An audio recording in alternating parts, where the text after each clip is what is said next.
No meditation really begins without returning our conscious awareness to our breath.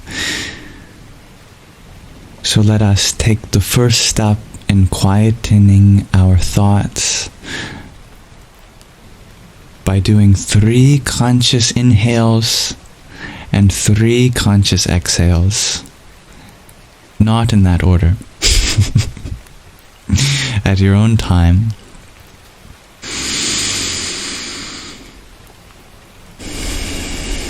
Nice and smooth, exactly how your body wants to breathe.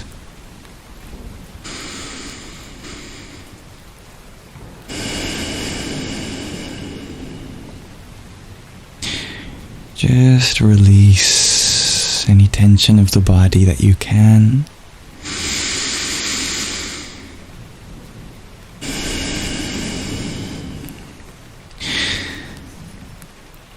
And be in a position that's most comfortable for you.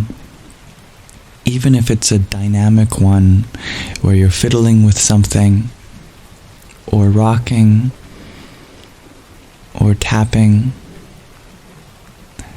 You don't have to literally be physically still in order to bring some mental stillness to your mind, which is what we're after.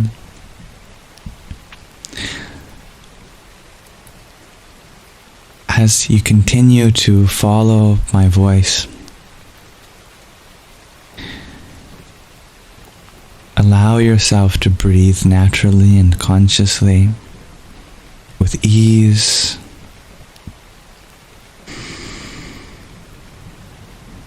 And whenever you notice your mind drifting, gently bring it back without judgment. Our thoughts can certainly be chaotic at times. Just observe them.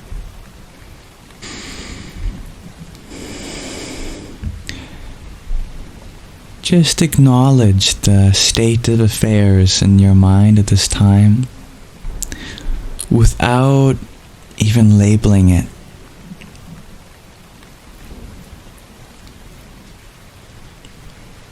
Labeling can be helpful when we wish to categorize our experience. But in meditation, often it helps to do just the reverse. To let go of the need to categorize yourself at all. That your thoughts are the way they are right now. And the way that they were is the way they were. The way they will be is the way they will be.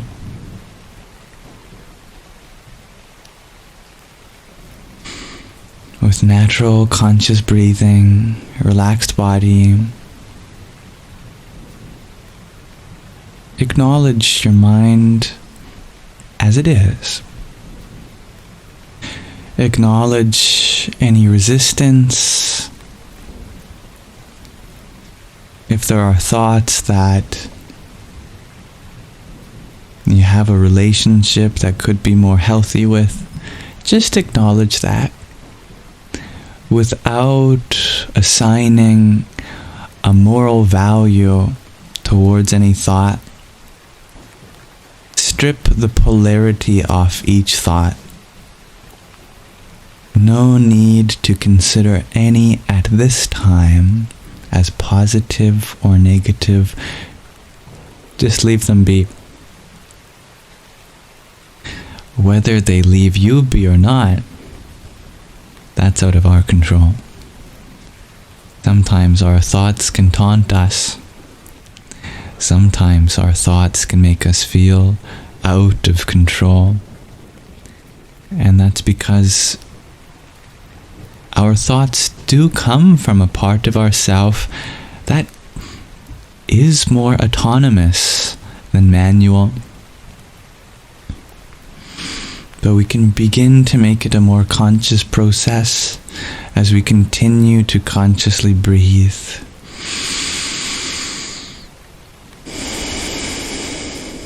May these words affirm you.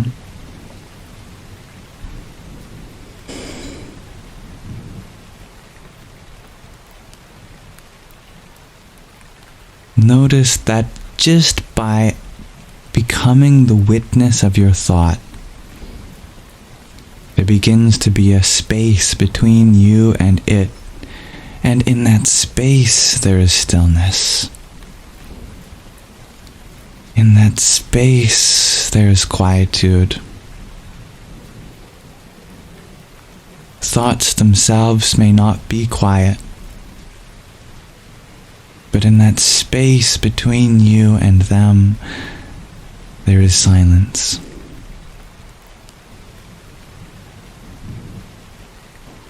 This is the secret of silence and meditation. We don't need to succeed in silencing the mind. Just witness, just observe.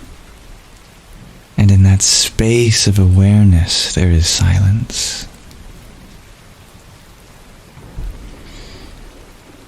In the same way, in those beautiful moments as you wake up, before you fully gain waking consciousness, sounds are just sounds. Chirping of the bird doesn't mean anything. The passing cars are just background ambience. In that first few moments, before we start to assign labels and names to the forms that come to our ears, there is just a beingness.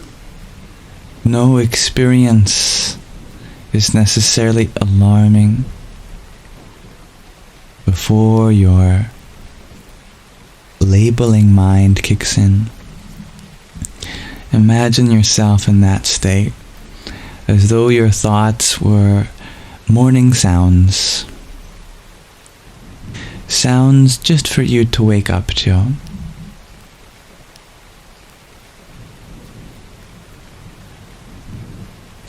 You may notice that some thoughts are louder than others.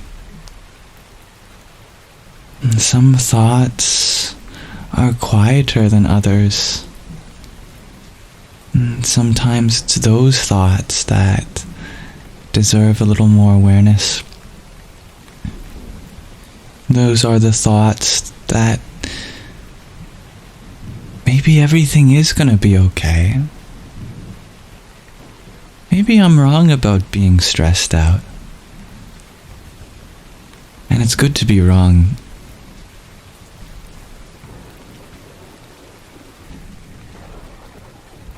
Maybe I am lovable. Maybe it is okay. Maybe all of these things that are going through my mind aren't signs that something bad has happened or something bad is happening or something bad is going to happen. Observe those thoughts that are optimistic. The thoughts that don't try to hide reality or mask it, but genuinely and sincerely believe in something that is possible. Something good. I know those thoughts are there. They just might be a little more quiet than the loud ones.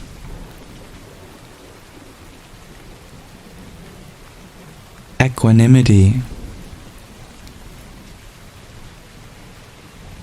doesn't just mean having a peaceful mind with no loud thoughts. Equanimity can mean trust that even if your mind is filled with 99 loud thoughts and one quiet one, that you'll be able to listen to all of them equally and give due attention to the quiet ones that deserve your ear, your inner ear too. Equanimity doesn't have to mean that the world is perfect, that the body is perfect, that your mind is perfect.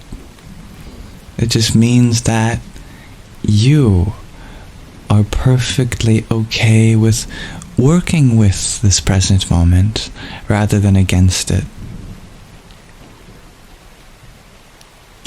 That it doesn't matter so much if there are daunting problems that we face, because you know that your destiny is to become a better problem solver according to the timeline that is right for you.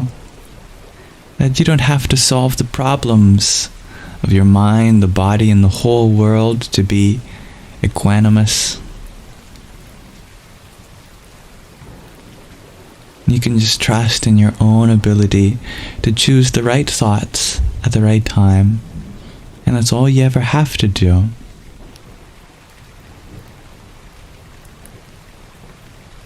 And in the times in which there doesn't appear to be a good thought, that's okay. Let go of the labels of good and bad and be patient. And I know you'll find the right way. Consciously breathing. Relax your jaw, your face muscles, your abdomen.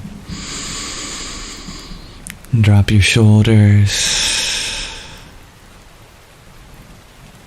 That thing you feel like you forgot about that was really important to remember.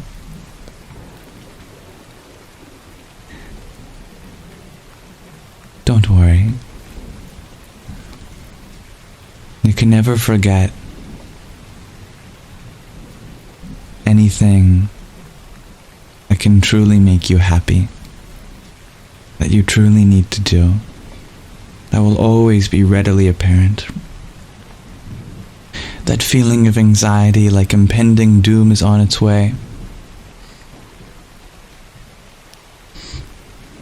It's a part of you that is very cautious with the sacredness of life. But there are other parts of you that can balance that feeling. Imagine the parts of you like knights at the round table. They all deserve an equal voice. Let all of them share something. And I know there's many parts in you that deserve to be heard, that maybe have been drowned out by some other more vocal parts. And maybe that came from a time of trauma where the part that's now really vocal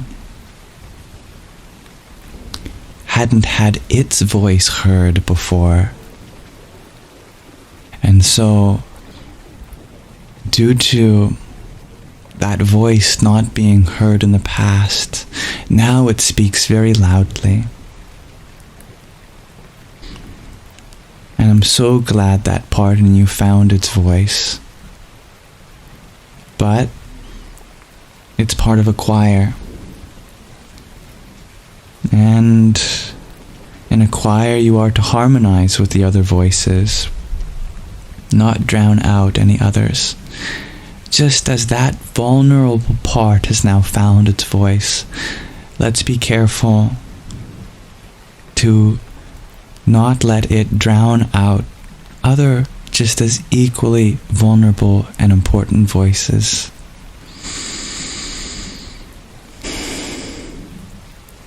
Equanimity can mean allowing these parts within you to communicate. Just like you are part of a greater whole, your wholeness is made up of parts too, and those parts deserve to befriend each other and communicate too. Just as the whole that we're a part of deserves our communication, and we deserve communication from other parts that we're one with. Consciously breathing Let those parts in you that are in disagreement shake hands. Maybe they have just to agree to disagree, and that's okay. Speaking of opportunity, some of the more vocal thoughts and voices and parts within us, depending on how we see them, they might be afraid of missing an opportunity. Part of you that may push others away. Maybe that part of you is so vocal because it never wants to lose the opportunity to be independent. And it's scared that you may depend on someone else again. Someone that could abandon you like someone did before. And that part of you is so valid for feeling that way because that's all it knows, that's all it's experienced. But there are always other opportunities. For example, we can keep people close and still retain our independence. Healthy relationships help each other become more independent rather than codependent.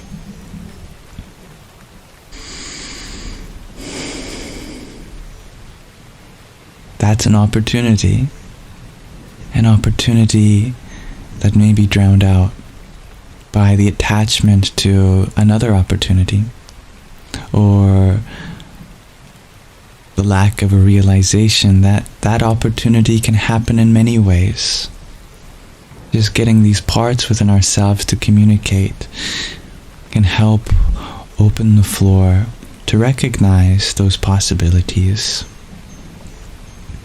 and not be so concerned with how we may be limited by them or from them.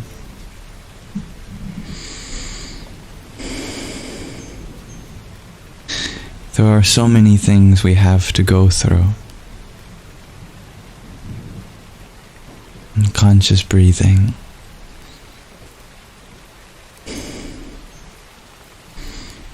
Relax your face. No need to scrunch your eyebrows. A little smile on your face. There are so many things to do, and there is a part of us that has the capacity to do them. But that doesn't mean that we have to do all the things. Remember, observe that in this moment, all you ever have to do is one thing at a time. You might feel like there are many problems in your life, but in this moment, there's only ever one that you have to attend to at a time. You could not attend to multiple simultaneously unless two problems came from a third. But even then, it will never feel like you have to deal with 2 or 3 or 4 or any amount at the same time. Just the next step of one problem at a time. That's all you have to go through. Narrow your sense of time to just this moment and recognize that all you ever have to do is take your next inhale, take your next exhale, begin to move yourself in the direction where change happens. Put one foot after the other. Yes, some problems require many steps. But you never have to do all those steps now. And you only exist now. So you are actually so much more free than you think you are. Even if you are in a very dangerous situation, your freedom is found in just taking the next available step that you can. And that's where your life takes place. Not on the other side of the walls which you feel trapped within. Not in that hypothetical time where everything is all right, but in the freedom that exists now. The freedom to explore the possibilities one by one.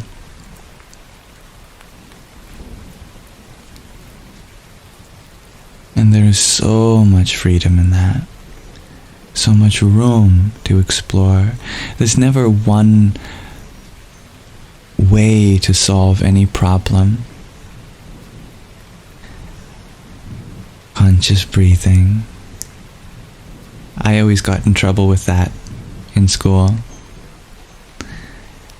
The teacher would have a rubric to mark an answer in the way the class was taught. The teacher might not know how to grade an answer that came from a different approach.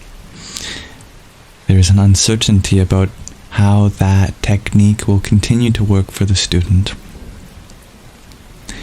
It's understandable, but we've also raised generations of people to believe that there is only one right answer,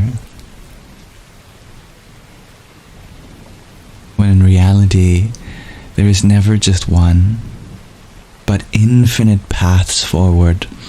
Some many very similar, some very different, and you have all of those opportunities existing simultaneously.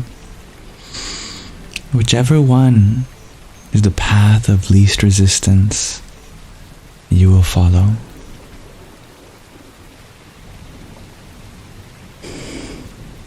So, for mental quietude, recognize the quietude not in the mind, but in the space between you and the mind. For equanimity, get each voice within you to corroborate, collaborate, and communicate. For opportunities, recognize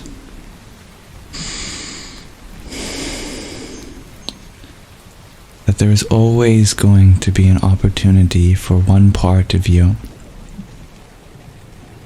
Each part of you serves a purpose to fulfill an opportunity. And by becoming aware of the many ways in which that opportunity can take place, by getting those parts within us to communicate, then we can let go of so much association to a limited identity. And to go through many things, remember that you only ever have to go through one thing at a time. And now let's breathe 3 times together consciously to conclude our meditation.